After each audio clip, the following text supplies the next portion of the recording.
할렐루야, 반갑습니다. 예배는 하나님께서 부르신 귀한 자리입니다. 그래서 예배는 우리의 의지로 온 것이 아니고, 우리가 원해서 온 것이 아니고, 하나님께서 많은 사람들 중에 우리를 택하셔서 이 자리로 부르신 거거든요. 우리 다 아시겠지만, 그래서 서로 축하했으면 좋겠습니다. 나도 축하하고 옆에 있는 사람도 야, 네가 이 자리에 있다니 정말 다행이다, 정말 축하한다라고 우리 박수하면서 축하하며 예배 시작하도록 하겠습니다. 박수하겠습니다. 축하합니다. 오늘 이야기를 같이 나누기 전에 이 이야기가 무엇에 관한 것인지를 먼저 알아야 합니다. 이 이야기는 궁극적으로 무엇에 관한 이야기냐면 1절을 보면 그 답을 알 수 있습니다. 우리 1절 한번 같이 읽어볼까요? 1절 읽으면 같이 읽겠습니다. 시작. 포도원에 들여보내려고 이른 아침에 나간 집주인과 같으니, 여기서 볼 수 있듯이 이 이야기는 궁극적으로 천국은 어떠한 곳인가에 관한 말씀입니다. 천국은 무엇인가? 천국은 이러한 곳이다 라고 설명하는 것으로 이 이야기를, 이 비유를 예수님은 우리들에게 전해주십니다.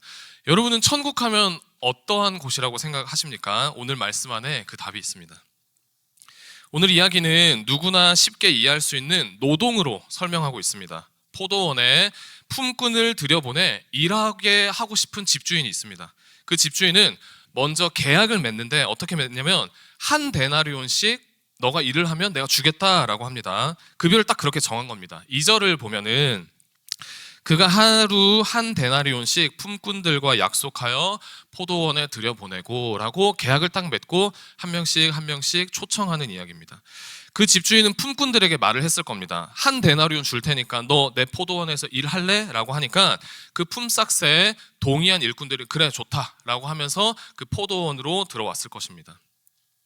첫 번째 품꾼들을 부를 때 보니까 이른 아침에 나갔다고 합니다. 대략 해가 뜬 직후로 보면 될 것 같습니다. 지금으로 치면 지금 봄이니까 해가 조금 일찍 뜨긴 하지만 한 7시 정도 해가 뜨니까 7시쯤으로 생각하면 될 것 같습니다. 그렇게 품꾼 며칠 데리고 왔습니다.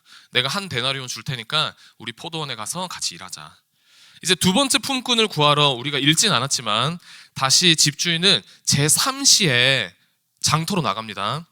제3시는 지금으로 치면 몇 시냐면 오전 9시입니다. 오전 9시에 나가니까 장터에 일이 없어서 놀고 있는 일할 만한 사람들이 몇몇 앉아 있습니다. 그래서 그들도 포도원 주인이 데리고 갑니다. 그리고 좀 있다 집주인은 품꾼이 더 필요했었는지 제6시 그리고 제9시에도 장터에 나가서 품꾼을 데리고 옵니다. 제6시는 몇 시입니까? 6에 6을 더하면 됩니다. 그러면 12시가 되고 그 다음 제9시는 오후 3시입니다. 그래서 집주인은 오전 9시에 품꾼을 구하듯이 정오에도 나가서 품꾼을 구해왔고 그리고 오후 3시에도 품꾼을 구해왔습니다. 이 정도 되면 이제 많이 구한 것 같아서 그만해도 될 것 같은데 이 집주인이 11시에도 다시 나갑니다. 11시는 몇 시냐면 오후 5시입니다. 오후 5시에 나가서 이제 품꾼을 데리고 오는데 우리가 뒷구조를 보면 알 수 있지만 마지막에 데려온 사람들은 몇 시간 일했냐면 마지막에 데려온 사람이 몇 시에 데려온 사람입니까? 5시에 데려온 사람들이 몇 시간 일했냐면 1시간 일했습니다. 그러니까 이 참 노동 계약이 잘 된 것 같아요. 딱 6시까지만 일 시키는 것 같아요. 5시에 부른 사람들이 이제 마지막으로 왔고 6시까지 일을 한 겁니다. 오후 5시에는 품꾼을 구하지 않아도 될 것 같은데 집주인이 그때 나간 겁니다. 그랬더니 5시에도 장터에 나가서 사람을 구하러 갔더니 역시나 사람들이 있는데 그 누구도 부르지 않아서 그 누구도 일꾼으로 쓰고 싶지 않아서 놀고 있는 사람들이 그 자리에 있었습니다. 여러분 그 사람들은 어떤 사람들이었을까? 누가 봐도 보잘것없는 사람들, 지치고 병이 들어 무슨 일을 할 수 없는 사람들, 또는 자기 일도 잘 챙기지 못하는 사람들, 보잘것없고 게으른 사람들, 또는 일을 한번 맡겼더니 엉망으로 해서 일 못하는 사람으로 소문이 난 사람들이었을 겁니다. 그러니까 오후 5시까지 아무도 데려가지 않고 일을 구하고는 있지만 부름받지 못해서 장터에서 빈둥빈둥 대고 있었던 그 사람들을 포도원 주인이 데리고 온 겁니다. 그 집주인은 그 사람들이 스스로 아무도 우리에게 일을 주지 않아서 여전히 여기 있습니다 라는 말을 들었습니다. 그럼에도 불구하고 그들이 얼마나 일을 잘하든 못하든 여기에 남아있는지 충분히 예상할 수 있음에도 불구하고 집주인은 일이 급했는지 아니면 품꾼이 모자랐는지 그 사람들까지도 포도원으로 들어가라고 합니다. 우리 6, 7절인데 제가 읽어보겠습니다. 6절, 7절입니다. 제11시에도 나가보니 서 있는 사람들이 또 있는지라 이르되 너희는 어찌하여 종일토록 여기서 놀고 있느냐. 7절 이르되 우리를 품꾼으로 쓰는 이가 없음이니이다.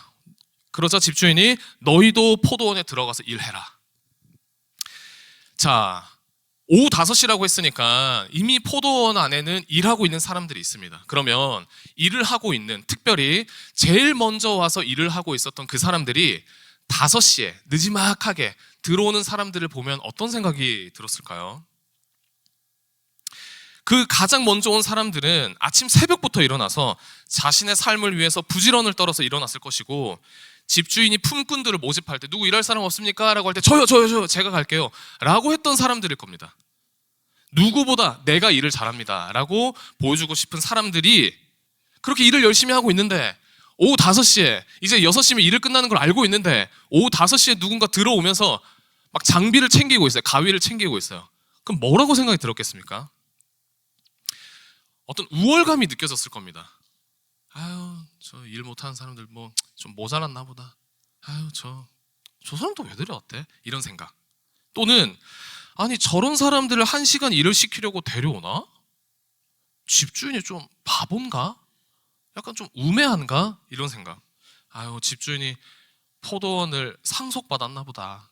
포도원은 있는데 머리는 좋지 않네. 1시간 일 시켜서 뭐 하려고? 이런 생각. 자, 이제 일이 끝났습니다. 이제 품삯을 받을 때가 왔습니다. 먼저 집주인은 가장 늦게 온 사람들에게 먼저 삭스를 주기 시작합니다. 여기서 반전이 일어납니다. 가장 늦게 들어온 그 누구도 일을 주지 않아서 일을 구하지 못했던, 손도 굼떠 보이고 평가도 좋지 않았던 그 사람들에게 먼저 삭스를 주는데, 그 1시간 깨짝거린 그 사람들에게 삭스를 주는데 얼마를 받습니까? 1데나리온을 받습니다. 우리 9절 한번 같이 읽겠습니다. 읽습니다. 시작.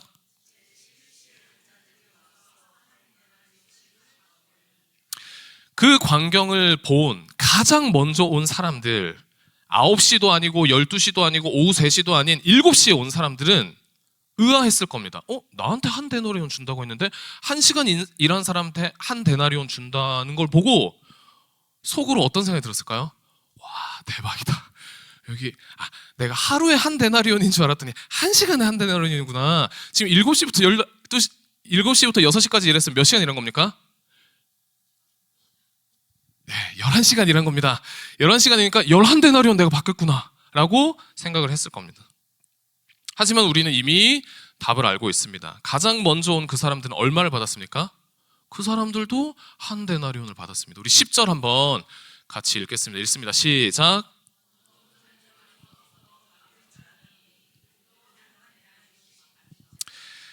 여러분들이 저를 볼 때 어떻게 생각하실지 모르지만 저는 성격이 아주 좋은 사람입니다. 아주 좋지만 부당한 일을 당했다고 생각할 때는 사실 잘 참지 못합니다.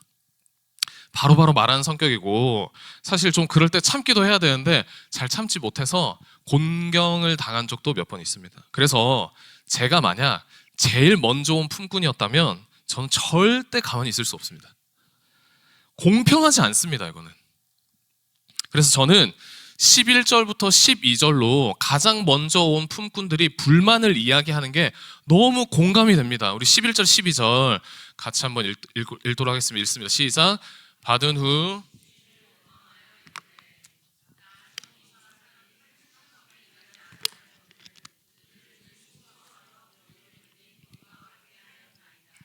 이 얘기를 듣자 집주인이 딱 한마디 합니다. 야, 너하고 나는 1데나리온이라고 약속했잖아.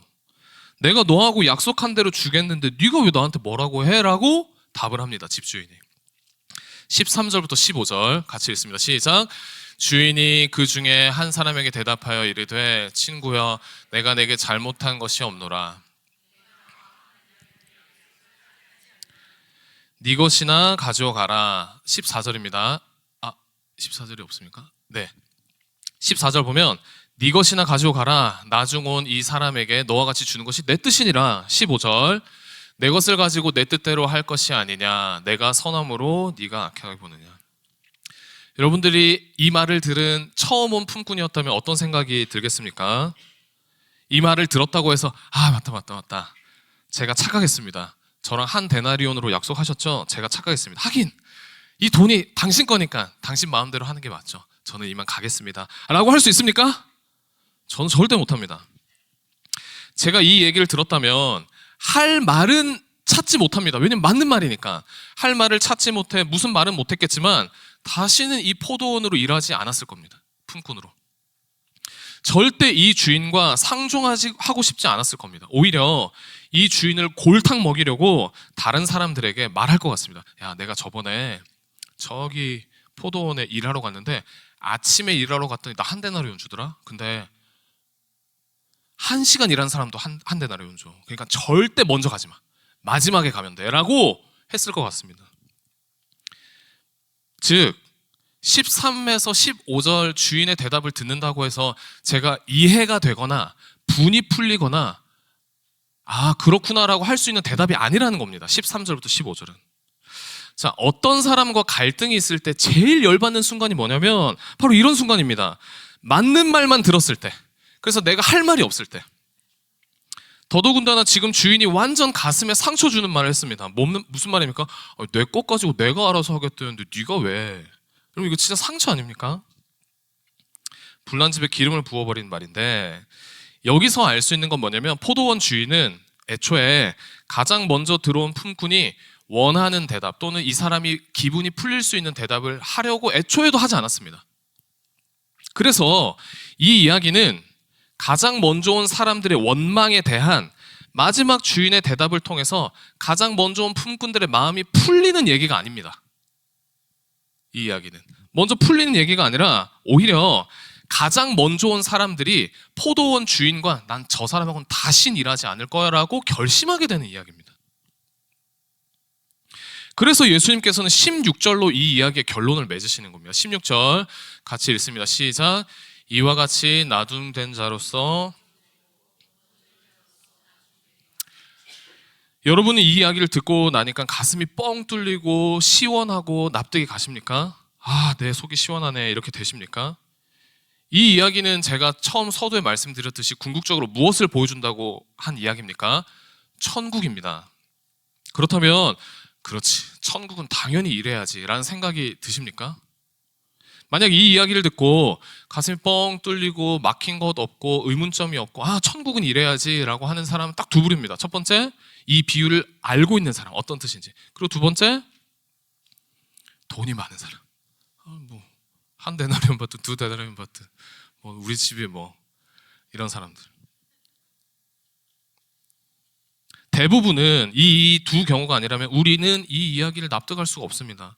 포도원 주인의 대답이 틀린 말은 아니지만 가장 먼저 온 품꾼의 입장에서는 이건 갑질이기 때문입니다. 그렇다면 왜 예수님께서는 이렇게 이상한 이야기를 말씀하시면서 천국이 이와 같다라고 하실까? 천국이 포도원 주인과 같다고 하셨거든요.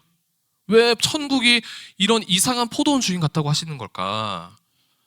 이 주인은 상식적이지 않습니다. 더 일한 사람에게 더 많은 급여를 주는 것은 당연합니다. 그런데 주인은 그러하지 않았습니다. 상식적이지 않고 비합리적입니다. 이것만이 아닙니다. 주인은 이해가 되지 않는 일도 했습니다. 왜 굳이 1시간 전에 일을 잘하지도 못하는 사람을 데리고 왔을까? 1시간 전에. 딱 봐도 포도원에 들이기에는 힘든 사람인데. 이 이야기를 통해 예수님께서 우리들에게 보여주시고자 했던 천국의 핵심은 이것입니다. 천국은 상식적이고 논리적이며 이해가 되는 곳이 아니다. 상식적이고 논리적인 곳이 아니다. 이게 천국이라는 곳입니다. 논리, 공평, 상식이 통한다 안 통한다? 통하지 않는 곳이다. 거기가 천국이다. 이 집주인처럼. 이 집주인은 비상식, 비논리, 불공평의 집대성입니다. 그리고 자기 마음대로 합니다. 객관적인 기준도 없고 어떤 사람을 포도원에 들여야 하는지에 대한 기준도 없습니다. 감각도 없습니다. 만약 이렇게 일꾼을 계속 쓴다면 이 포도원은 곧 일할 수 없는 사람들만 모여들 겁니다. 저기 가면은 한 데나리온 준대. 일 대충 해도. 야, 거기에 가면 일 1시간만 준다더라. 온갖 무능력자들이 판칠 겁니다. 이 포도원은. 자, 일을 하지 않아도 한 데나리온씩 주니까 그 안에서 일을 할 리도 만무합니다. 그래서 1시간, 2시간 주인 눈치 보면서 일 좀 하는 척 하다가 한 데나리온씩 받는 이런 악순환까지 오늘 말씀에 있지는 않지만 충분히 예상 가능한 이야기입니다. 그래서 이 집주인은 어떻게 보면 참 바보 같고 손해보는 장사를 하는 사람이며 자기 것을 챙기지 못하는 사람입니다. 자, 그럼 반대로 만약 이 집주인이 조금 더 똑똑했다면, 조금 더 합리적이고 상식적이었다면, 우리처럼 우리 다 똑똑하고 합리적이고 상식적이잖아요. 만약 그랬다면 이 집주인은 절대 12시 이후로는 포도원 품꾼을 데리러 장터에 가지 않았을 겁니다. 어쩌다 수확한 포도를 장터에 팔러 갔을 때 여전히 일을 찾지 못해 서성이고 있는 사람들을 보면 만약 똑똑한 포도원 주인이었다면 그냥 혀를 차면서 지나갔을 겁니다. 그 사람들한테 굳이 찾아가서 너희는 왜 아직도 일이 없느냐라고 하지 않았을 겁니다. 똑똑한 집주인이었다면. 본문의 포도원 주인과 다르게 포도원 주인이 똑똑한 사람이었다면 어쩌다 일을 해야겠다. 내가 일은 못하지만 일을 해야겠다라고 마음먹은 하지만 좀 부족한 사람. 오늘 본문으로 치면 그 누구도 일을 주고 싶어 하지 않았던 마지막에 온 사람들이 포도원 주인에게 찾아가서 저 일 좀 주세요라고 했을 때 똑똑한 사람이었다면 뭐라고 했겠습니까? 아이 가라고. 너 일 못하는 거 다 안다고. 너가 괜히 여기 이러고 있었겠냐고. 너 저번에 옆집 포도원에서 일했을 때 완전 망쳤다고 나 다 들었다고. 아, 안 된다고. 이랬을 겁니다. 똑똑한 포도원 주인이었다면. 품삯을 줄 때 만약 집주인이 똑똑했다면 이른 아침에 나온 사람들하고는 한 데나리온이라고 분명히 약속을 했거든요. 그러면 이른 아침에 온 사람들에게는 한 데나리온씩 주었겠지만 9시, 12시, 3시, 5시에게 온 사람들에게는 한 데나리온보다 낮게 주었을 겁니다. 왜냐하면 한 데나리온이라고 약속하지 않았거든요. 9시부터는. 내가 상당한 양을 주겠다고 했지. 그래서 9시에 온 사람이 한 데나리온보다 적게 받아서 이거 너무 적은데요 라고 했을 때 오히려 포도원 주인이 똑똑했다면 이렇게 말했을 겁니다. 내가 너한테 상당히 준다고 했지 뭐 얼마 준다고는 안 했잖아. 이거 받고 가. 7시에 온 사람들하고만 난 약속했어 라고 했을 겁니다. 왜 내가 내 돈으로 마음대로 하겠다는데 네가 난리냐라고 똑똑한 주인은 오늘 이야기와 반대되게 그 말을 썼을 겁니다. 이처럼 오늘 포도원 집주인이 천국이라고 했으니 만약 천국이 똑똑했다면, 만약 천국이 더 상식적이고 논리적이고 똑똑했다면 우리는 어떻게 되었을까요?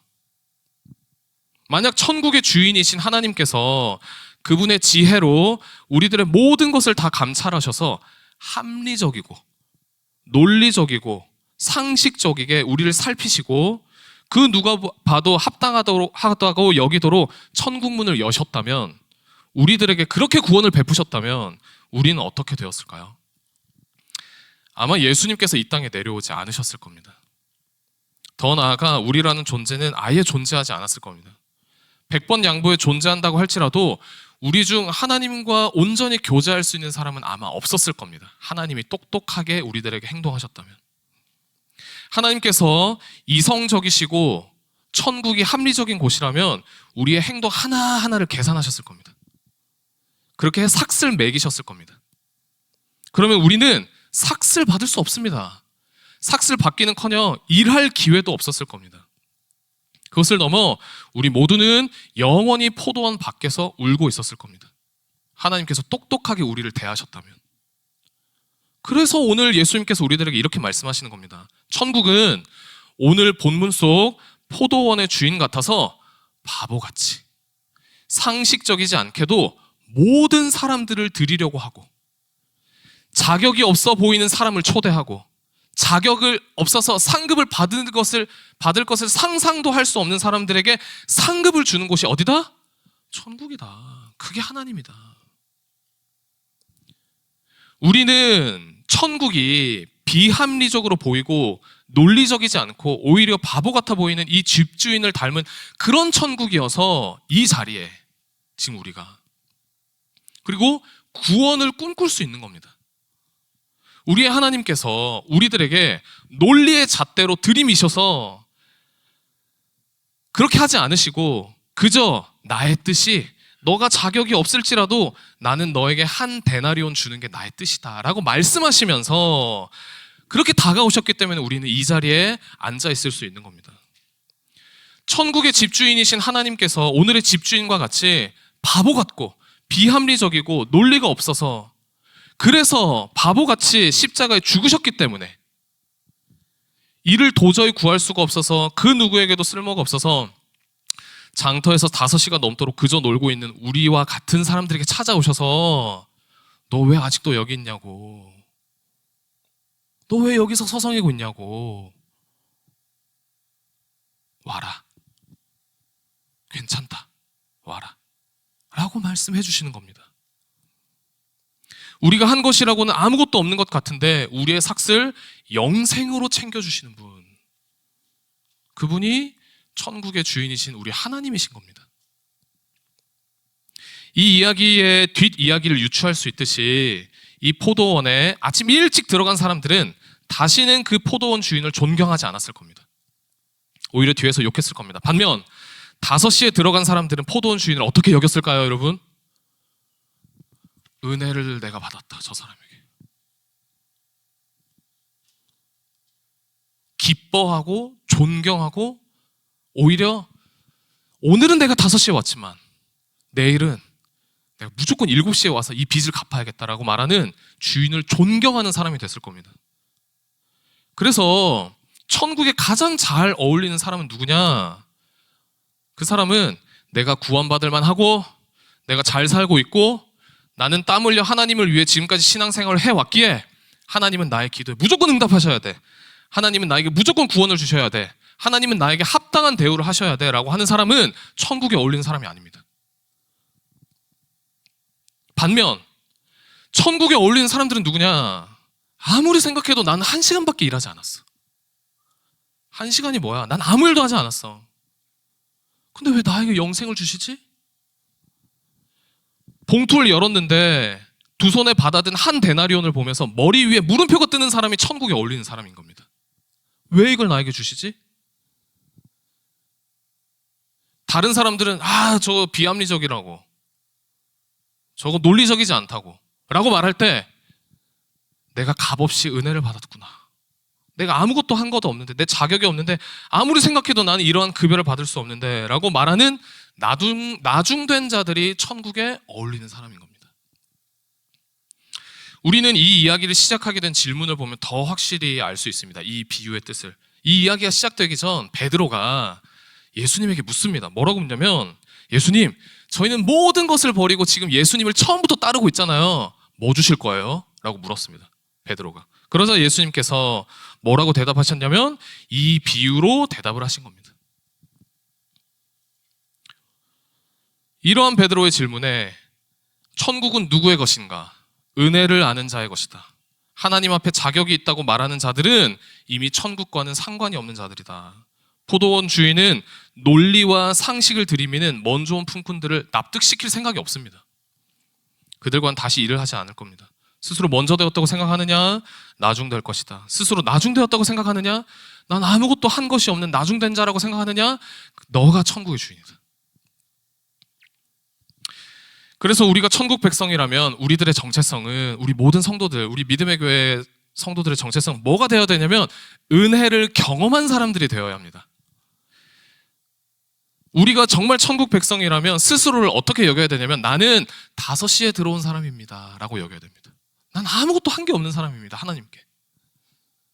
아무리 사회적으로 내가 열심히 살았고 남들이 보기에는 번듯하고 다른 사회적인 규범이나 도덕적인 잣대로 볼 때도, 교회 안에서의 기준으로 봤을 때도 나는 떳떳하고 모범이 되는 사람이라 할지라도, 다른 사람들이 볼 때 그럴지라도 그 사람 본인은 스스로를 보았을 때 어떻게 여겨야 된다? 난 정말 아무것도 보잘것없는 사람입니다. 전 여기 앉아있기에도 이것조차가 은혜입니다 라고 여기는 자, 그 자가 천국 백성인 겁니다.